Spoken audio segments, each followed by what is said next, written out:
मुंबई का अपार्टमेंट जहां अभी अभी एक लड़की जिसका नाम मारिया था शिफ्ट होकर आई थी। मारिया इतनी खूबसूरत थी कि कई लड़के उसके दीवाने थे। उसे भी बहुत मजा आता था लड़कों को अपने हुस्न के जाल में फंसाने में। लड़कों को घुमाने में उसे बहुत सुकून मिलता था। मारिया को बहुत अच्छे से आता था अपने पर फिदा हुए लड़कों का इस्तेमाल करना। और ऐसा ही एक लड़का था नीरज ग्रोवर, जो कि उस वक्त उसकी मदद करने के लिए वहां आया था। मारिया उसे अपना बॉयफ्रेंड कहती थी क्योंकि वो जानती थी कि नीरज उसके लिए लॉटरी के टिकट जैसा था। और ऐसा क्यों था ये तो कहानी में आगे आपको पता चल ही जाएगा। लेकिन इस वक्त अपार्टमेंट में शिफ्ट करने के बाद दोनों एक दूसरे की बाहों में लिपटे हुए थे। तभी नीरज मारिया से बोला, मारिया, मैंने अपनी जिंदगी में कई लड़कियां देखी हैं, लेकिन तुमसा मैंने कोई नहीं देखा। जब भी मैं तुम्हें यूं अपने बाहों में लेता हूं ना, मेरे जिस्म में आग सी लग जाती है। मारिया उस वक्त पूरी तरह से सुरूर में थी। सुरूर था एक हॉट, हैंडसम और सक्सेसफुल लड़के के उसके पास होने का। उसकी सांसें तेज हो रही थी।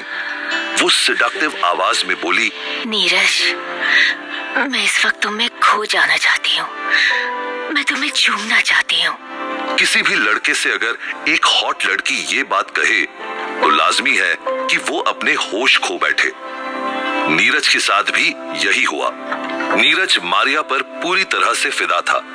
नीरज हैंडसम था, लेकिन मारिया जैसी लड़की के साथ वो कभी नहीं रहा था। उसकी भी सांसें अब तेज होने लग गई थी। वो बोला, बेबी, तुम सबसे अलग हो। मुझे लगता है मैं तुमसे प्यार करने लगा हूं। मारिया यही सुनना चाहती थी। वह चाहती थी कि नीरज उस पर आंख मूंद कर भरोसा करने लगे, ताकि उससे अपना काम करवाना फिर मारिया के लिए आसान हो जाए। मारिया और नीरज जवानी के नशे में चूर एक दूसरे को प्यार करने में लग गए थे। दोनों एक दूसरे को पागलों की तरह चूम रहे थे और एक दूसरे को चूमते चूमते ही एक दूसरे के कपड़े भी उतारने लगे थे। मारिया के जिस्म पर अब कुछ भी नहीं बचा था। इस रूप में तो वो जैसे कहर ही ढा रही थी। नीरज क्या, कोई भी इंसान उनको इस रूप में देखता तो अपने होश और हवास खो बैठता। नीरज के साथ भी ऐसा ही हुआ।